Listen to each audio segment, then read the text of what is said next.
This is a preliminary examination date for Kenneth Holmesley. This is for domestic violence third. I have a concern that I must address. I called a case, Mr. Riley, where you were supposed to be present on, and I was told you were downstairs. This matter was scheduled for 8:30, and due to a board meeting at the state bar, it was pushed to 1:30. Why is it at 2 o'clock? The court should have to wait while you talk to your client.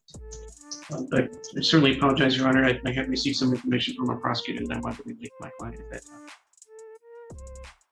Why are you all waiting until 2 o'clock to relay information on a matter that was scheduled for 8:30 this morning? Thank you, Your Honor. The information that I relayed was that the complaining witness was present here today, which I didn't know until we got here.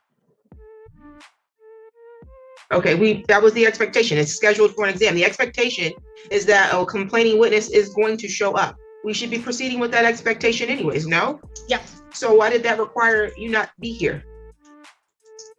In addition to that, there was discussion of the possibility of the plea agreement that I wanted to discuss with my client. Okay, well, we had a probable cause conference. What do you think those are for? That's exactly what they're for. How are we proceeding today? It's my understanding that Mr. Holmesley now wants to accept a plea offer of a plea to domestic violence second with a sentencing agreement to no further upfront jail. In addition, the people would dismiss a pending matter that's before Judge Ward, and I will get that case number whenever the court's ready. I'm ready. 25-03678-SM, and we would dismiss that upon successful plea and sentencing. Mr. Holmesley, that's accurate. You want to plead guilty to domestic violence second in this matter? Yes. You can't shake your head and make that face and say yes. No, because that means you're not ready to make a plea. If you need more time, then you just ask for that. You ready? Okay. And the plea agreement is that you'll dismiss a matter that's pending before Judge Ward. That's correct. Okay. And is there any other terms of No this? further upfront jail at the time of sentencing. No further upfront jail at the time of sentencing. That's a killable agreement. That's between you and the prosecutor. I'm the one who sentenced you though, so that's not my agreement. You understand that? I may decide that you're going to do upfront jail. If I were, I'd give you the opportunity to withdraw your plea, okay? So I have an opportunity to give it to us. If at the time of sentencing, I decide that I'm going to sentence you to serve jail time, I will give you then the opportunity to withdraw your plea. Okay, you understand that?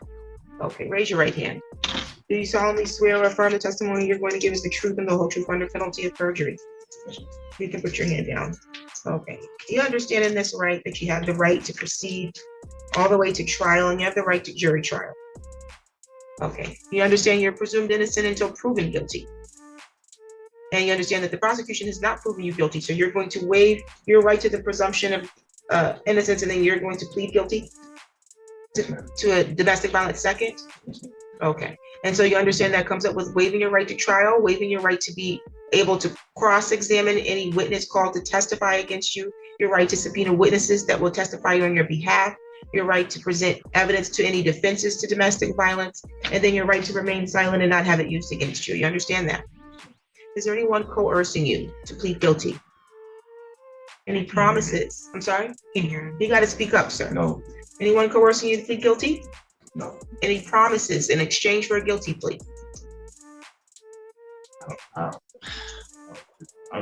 You can tell me what it is. What is the promise? No, tell me what it is. I need to know. I just want to get this matter behind. That's not what I asked you, and I don't take pleas for people to get matters behind them. Oh. Nobody promised you anything? Anybody threatened you to get you to plead guilty? No. Okay, and you believe you're guilty? No. I'm not taking a plea. You can call your witness. Thank you, Your Honor. We're actually going to amend this to a domestic violence second, and it requested this matter be set for trial. Well, we have a witness here. It's a final pretrial now. That's fine. We're not setting it for another one. That's They're fine. all here now. Okay. We can set it for trial. We can do May 26th at 8 a.m. May 26th, 8 o'clock in the morning for trial.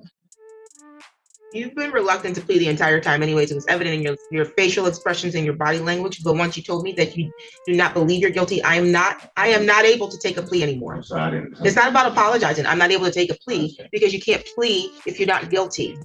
You have to be guilty to plea. You understand that? I understand. Okay. So we'll continue this matter to trial. And they're amending this from a felony to a misdemeanor. Are you requesting a bond motion today? Your Honor, certainly since clearly this has been modified to a misdemeanor case, Mr. Holmesley has been in custody for some time. He's in holiday 14th of February. I think a jail sentence is unlikely, even if he would be found guilty of that misdemeanor. So my request certainly would be for modification of personal requirements is released at this time. Is the prosecution going to respond? Yes, Your Honor. First, I'm not able to see what Mr. Holmesley's bond currently is. $7,500 cash surety. Thank you, Your Honor. This offense was committed while he was on bond for the case that's before Judge Ward with the same victim. He does have an extensive history. I do believe that this is an appropriate bond currently, given the threat to the community and the victim that the defendant currently presents. Okay. And what is this bond in the case before Judge Ward? Was it revoked because of this? Looks like it's 1,000 cash surety. Is there GPS stay there? GPS center? It said it was. Yes. I believe there was. Okay. And he has a CA-53 set on that? I don't think he has it set, but there is a violation form in this file. I don't know if it ever got set on the docket in front of Judge Ward. Thank you. This again has been reduced from a felony to a misdemeanor. And so holding him on a $7,500 bond would be unreasonable. I will amend the bond to a 1,000 cash surety with GPS tagging. All other bond conditions, including the no contact order, will continue. Any additional matters for the record? Now for the people. No, Your Honor. You're all set. Thank you.